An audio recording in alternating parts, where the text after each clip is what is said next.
Hi friends, welcome to Radhamma వంటలు. ఈ సమ్మర్లో అసలు ఎండలకి కర్రీస్ అంటేనే చిరాకొస్తుంది. అన్నం కూడా ఏం తినబుద్ధి కావట్లేదు కదా. ఒక్కసారి ఇలా సింపుల్గా టమాటా రైస్ చేసి చూడండి. టమాటా పుదీనా రైస్, అది ఎక్కువ పుదీనా కాదు కానీ కొంచెం పుదీనా వేసి చూడండి. నిజంగా చాలా అంటే చాలా టేస్ట్గా ఉంటుంది. ఇంట్లో కూరగాయలు ఏమీ లేనప్పుడు మార్నింగ్ లంచ్ బాక్స్కి మీరేమైనా తక్కువ టైంలో ఏమైనా ప్రిపేర్ చేయాలి అనుకున్నప్పుడు ఇలా సింపుల్గా టమాటో పుదీనా రైస్ని చేసి చూడండి.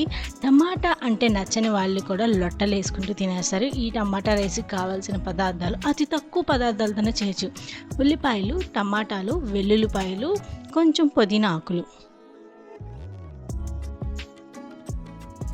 చాలా అంటే చాలా తక్కువ పదార్థాలతో తక్కువ టైంలో మనం లంచ్ బాక్స్ కూడా ఈ టమాటా రైస్ చేసి పెట్టి చూడండి. ముందుగా స్టవ్ మీద ప్యాన్ పెట్టుకుని ఆయిల్ వేసుకుని, ఆయిల్ బాగా హీట్ అయ్యాక ఇలా ఫస్ట్ వెల్లుల్లిపాయలు వేసుకోవాలి.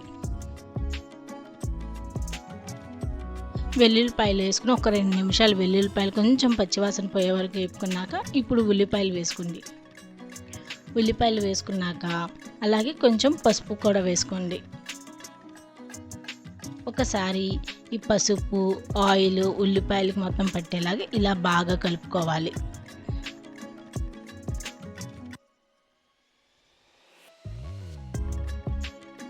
మనకి ఉల్లిపాయలు కాస్త గోల్డెన్ బ్రౌన్ కలర్ వస్తున్నప్పుడు కొంచెం ఇంగువ వేసుకోండి.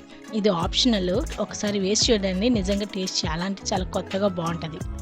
ఉల్లిపాయలు మనకి ఇలా గోల్డెన్ బ్రౌన్ కలర్ వచ్చాక ఇప్పుడు ముందుగానే కోసి ఉంచుకున్న టమాటాలు కూడా వేసుకోవాలి.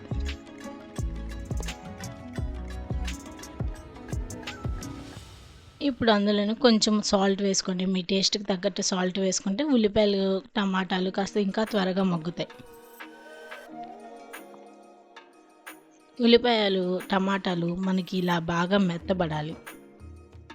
టమాటాలు చూస్తున్నారు కదా, బాగా ఇలా మెత్తగా అవ్వాలి.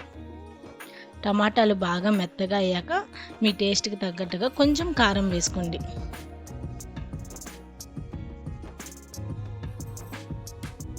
కారం వేసుకున్నాక కొంచెం ఎక్కువ వద్దు, పుదీనా ఆకులు కొంచెం వేసుకోండి. ఇలా ఒకసారి బాగా కలిపేసుకున్నాక ఇప్పుడు ఫైనల్గా అసలు స్పెషల్ అంతా ఈ గరం మసాలానే ఉంటుంది. ఇది హోమ్ మేడ్ గరం మసాలా. ఇది ఎలా చేయాలి అనుకుంటున్నారా? మన ఛానల్లో ఫుల్ వీడియో ఉంది, కావాలంటే చూసి మీరు కూడా ఈ home made garam masala try చేసి నిజంగా ఇది వేయండి. దీనివల్ల మొత్తం టేస్ట్ అంతా దీనివల్లే వస్తుంది. ఫైనల్గా ఇలా హోమ్ మేడ్ గరం మసాలా వేసేసుకుని ముందుగానే మనం ఉడికించుకున్న అన్నం కూడా వేసేసుకోండి. మనకి టమాటాలు, ఉల్లిపాయలు, గరం మసాలా మొత్తం అన్నానికి పట్టేలాగా ఇలా బాగా దన అంటూ టోస్ట్ చేసేసుకుని బాగా కలుపుకోండి. చూస్తున్నారు కదా, ఫైనల్గా ఎంతో టేస్టీగా ఉండే మన హోమ్ మేడ్ టమాటా రైస్ రెడీ. నిజంగా ఇది చాలా అంటే చాలా బాగుంటుంది. అసలు చూస్తేనే నోరు ఊరిపోతుంది, స్మెల్ అంత బాగుంటుంది. మనం ఈ వేడి వేడి టమాటా రైస్లోకి చల్లగా ఈ పెరుగు చట్నీ, మేము పెరుగు చట్నీ అంటాం, కొంతమంది అదే అండి రైతా. వేడి వేడి టమాటా రైస్లోకి చల్లని పెరుగు రైతా వేసుకొని తింటే ఆహా, మనలోని ఆత్మారాముడు కూడా చక్కగా సంతృప్తి చెందుతాడు.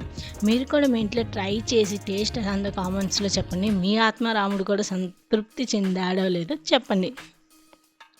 ఒక్కసారి కొత్తగా ఈ టమాటా పుదీనా వేసిన టమాటా రైస్ చేసి చూడండి, ట్రై చేయండి. నిజంగా చాలా అంటే చాలా బాగుంటుంది. ఇలాంటి మరిన్ని వంటల గురించి తెలుసుకోవాలంటే ఇప్పుడే మన ఛానల్ని please like, share, subscribe friends. Thank you friends. Please ఒక లైక్, ఒక సబ్స్క్రైబ్ ఇవ్వండి. అలాగే మీ ఫ్రెండ్స్ అండ్ ఫ్యామిలీ మెంబర్స్కి షేర్ చేయండి. ప్లీజ్ సపోర్ట్ రాధమ్మ వంటలు. మన ఛానల్లో నాన్ వెజ్కి ఏమీ సరిపోదు అనేటట్టుగా ఇలా వెజిటేబుల్ ఐటమ్స్ చక్కగా హెల్దీవి చేసి చూపిస్తున్నాం. మీరు కూడా ట్రై చేయండి. ప్లీజ్ సపోర్ట్ రాధమ్మ వంటలు.